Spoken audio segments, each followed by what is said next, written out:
Hello students, चलिए start करते हैं miscellaneous exercise relation and function का क्वेश्चन नंबर 10। देखते हैं क्या है। Find the number of all onto functions from the set 1 2 3 up to n to itself. यहां पे क्या कहा है, ध्यान से देखो क्वेश्चन को। ऐसा क्वेश्चन आपको जरूर मिल जाता है 1 या 2 मार्क्स में, 1 मार्क्स में ही मिलता है, बट इसका डायरेक्टली आंसर याद नहीं करना है, इसको समझना है कैसे करेंगे। ध्यान से देखो, यहां पे जो number of all onto function बताने हमें इस सेट के, मान लो ए सेट है हमारे पास, उसके अंदर एलिमेंट्स क्या है 1 2 3 अप टू n तक, ये दे रखे हैं हमें। ऑन टू फंक्शन देखने हैं हमें, उसके लिए इसका मतलब क्या, हमें प्री इमेज देखनी पड़ेगी। ये होती है हमारे पास प्री इमेज, ये तो इमेजेस बनती है इसमें, यहां पे हमारी होती है प्री इमेज डोमेन। तो डोमेन क्या क्या पॉसिबल हो सकती है बच्चों, डोमेन मतलब ये सारी वैल्यूज पॉसिबल हो सकती हैं। पहले n नंबर ऑफ वैल्यू, जितनी भी वैल्यू प्रेजेंट हो, तो यहां पे क्या लिखेंगे, प्री इमेजेस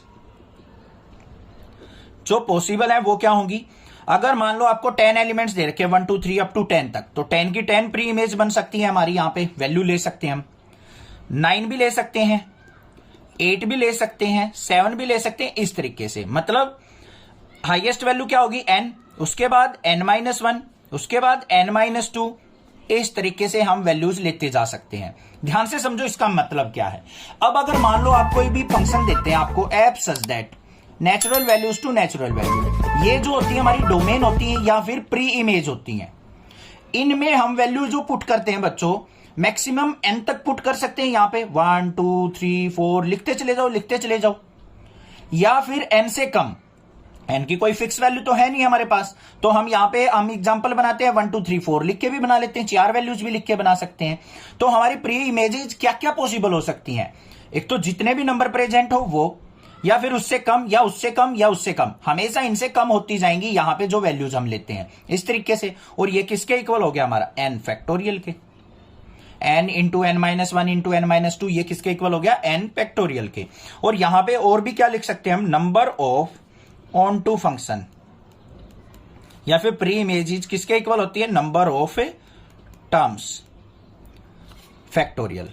तो यहां पे नंबर ऑफ टर्म्स कितनी प्रेजेंट है n, तो ये किसके इक्वल हो जाएगा, n फैक्टोरियल के। बस ये काम करना था, समझ में आ गया। वैसे इसका आंसर रटवा देते हैं कि टीचर n फैक्टोरियल लिख दो, बच्चों को पता ही नहीं सर n फैक्टोरियल क्यों हुआ, क्योंकि इसकी प्री इमेजेस कितनी पॉसिबल है, n फैक्टोरियल ही इसकी प्री इमेजेस हम ले सकते हैं, उसी से हमारे ऑन टू फंक्शन बनेंगे। समझ में आ गई बात, क्लियर है। आपको पता है ना एफ एक्स इजिकल टू क्या होता है, वाई के इक्वल। तो ये एफ एक्स क्या हो गई हमारी यहाँ पे प्री इमेजेस, ये हमारी n फैक्टोरियल पॉसिबल है। ऐसे करना है क्वेश्चन। कोई भी दिक्कत लगे आप मुझसे जरूर पूछे, अदरवाइज चैनल को सब्सक्राइब कीजिए, लाइक कीजिए और शेयर कीजिए। Thank you students for watching.